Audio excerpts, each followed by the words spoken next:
Shalom saudara-saudara yang dikasihi Tuhan. Jumpa lagi dengan saya dalam pesan pastoral hari ini. Bersyukur untuk kasih setia Tuhan yang Tuhan nyatakan di dalam hidup kita sampai hari ini. Biarlah kita pun adalah orang-orang yang setia menjadi pengikut Tuhan di tengah-tengah kondisi keadaan yang sulit seperti sekarang ini. Hari ini kembali saya akan berbagi tentang salah satu bagian dari buah roh, yaitu kesetiaan. Apa itu kesetiaan? Dalam Perjanjian Baru, kata setia memiliki 3 makna yang berbeda. Yang pertama, dapat dipercaya. Yang kedua, taat menjalankan perintah. Dan yang ketiga, orang yang percaya, pengikut atau penganut. Bila berbicara tentang kesetiaan, kita melihat bahwa kesetiaan selalu didasari dengan kasih. Sebagai contoh, seorang suami yang setia kepada istrinya itu karena dia mengasihi istrinya. Demikian juga sebaliknya. Orang bisa dikatakan setia apabila kasih orang tersebut tidak mudah pudar meskipun ada dalam keadaan yang tidak baik ataupun dalam keadaan yang baik. Jadi sebenarnya keadaan yang tidak baik, penderitaan demi penderitaan, itu merupakan batu ujian bagi kesetiaan seseorang. Dalam sejarah gereja, kita melihat bagaimana para pengikut Kristus mengalami begitu banyak penderitaan. Tetapi mereka setia sampai akhir hidup mereka.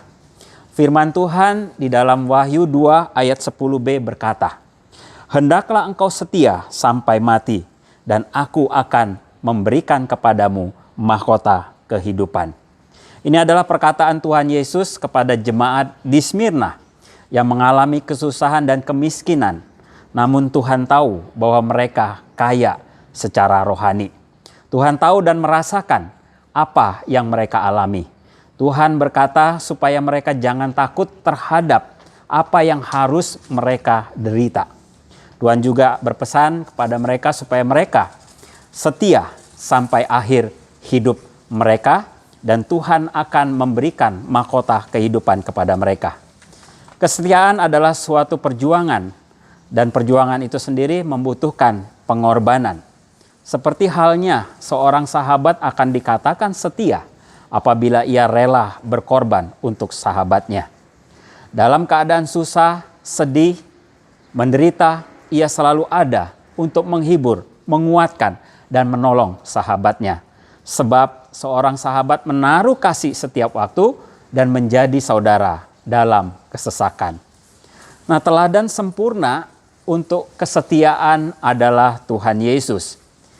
Ia setia melakukan kehendak Allah di dalam hidupnya dengan penuh ketaatan. Bahkan ketaatan itu ia buktikan sampai ia rela mati di kayu salib untuk menyelamatkan manusia dari hukuman dosa.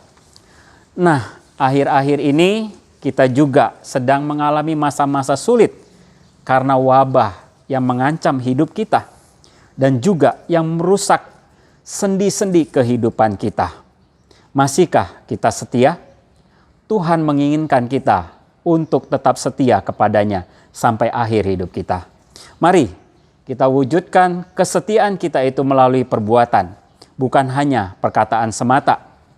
Dalam keadaan apapun, tetaplah setia melayani Tuhan dan melakukan kehendak-Nya. Karena pada saatnya kelak, kesetiaan tersebut akan mendatangkan upah. Kiranya Tuhan memberkati kita semua. Tetap semangat dan terus menjadi berkat bagi sesama. Amin.